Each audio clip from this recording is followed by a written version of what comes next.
Sabe, no tribunal, a justiça está sempre buscando a verdade. Mas e quando essa verdade está trancada dentro da mente de uma pessoa? Bom, é aí que a psicologia entra em cena. Nesta análise, a gente vai desvendar o que é a perícia psicológica e como ela pode ser a peça-chave para entender um crime, proteger uma família ou até mesmo medir uma dor que ninguém consegue ver. Pois é uma pergunta que faz a gente pensar, né?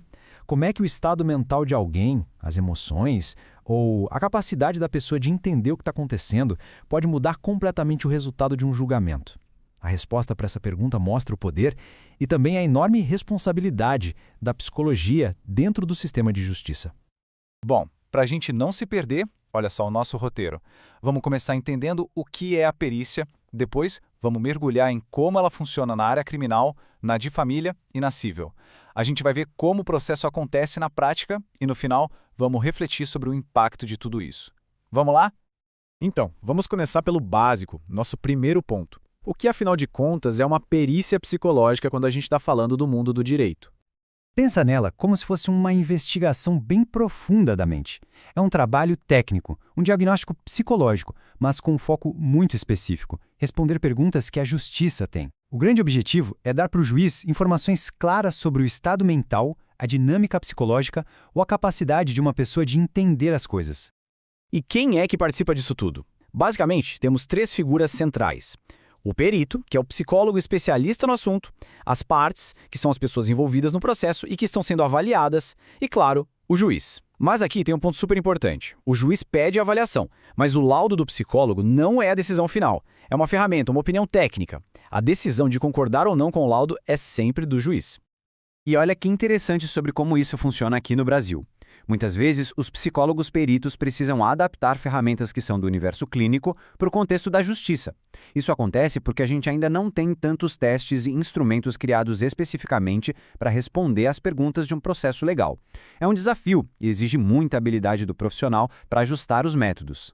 Agora a gente entra num campo bem sério, o direito criminal.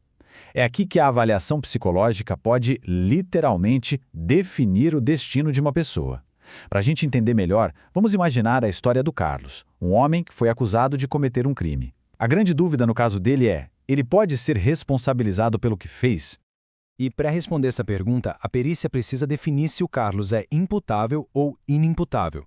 A diferença é crucial.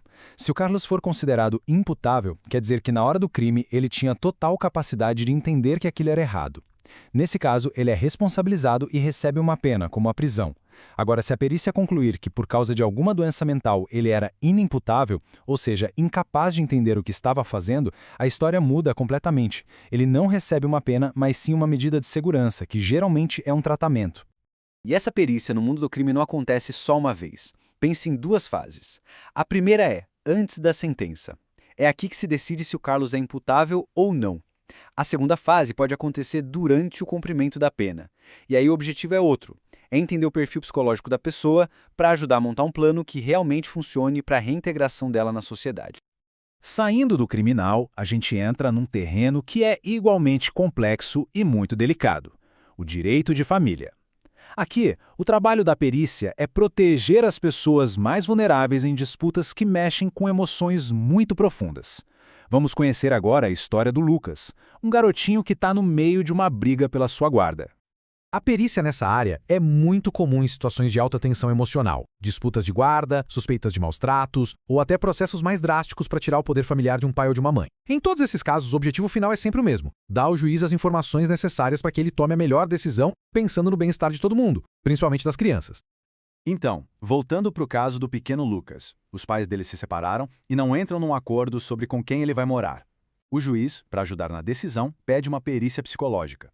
A grande pergunta que chega na mesa do perito é: qual dos dois lares vai ser o mais saudável e o melhor para o desenvolvimento do Lucas? E essa resposta, claro, não é nada simples. O psicólogo não olha uma coisa só. Ele monta um verdadeiro quebra-cabeça de fatores. Como cada um dos pais se relaciona com o Lucas? Quais são as ideias deles sobre criar um filho? Eles têm condições de cuidar, de dar carinho e segurança?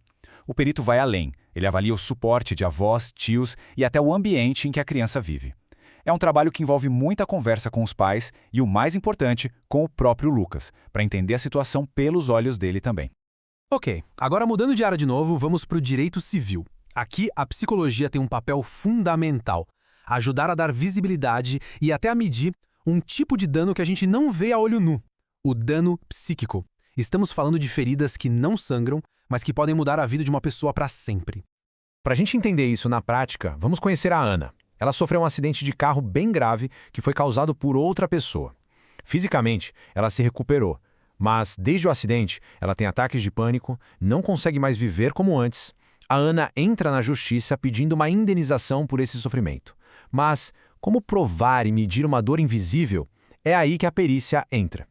O perito psicólogo, ao avaliar a Ana, vai tentar classificar o tamanho do prejuízo que ela teve. Um dano leve, por exemplo, seria uma reação ao trauma, mas que não a impede de tocar a vida. No caso da Ana, com os ataques de pânico, o dano já poderia ser classificado como moderado, porque existem sintomas claros que precisam de tratamento. E em casos ainda mais extremos, o dano pode ser grave, quando o problema é irreversível e limita demais a vida da pessoa. E aqui está o pulo do gato, o chamado nexo causal. O trabalho do perito não é só ver como a Ana está agora. É fundamental investigar como ela era antes do acidente e comparar. É essa comparação que vai provar que o sofrimento dela foi de fato causado pelo trauma do acidente e não por outra coisa. É isso que liga o dano à responsabilidade de quem o causou. Bom, a gente já viu o que e o porquê da perícia. Agora vamos entender o como. Como é que uma perícia psicológica acontece na prática, desde o momento em que o juiz pede até a entrega do relatório final?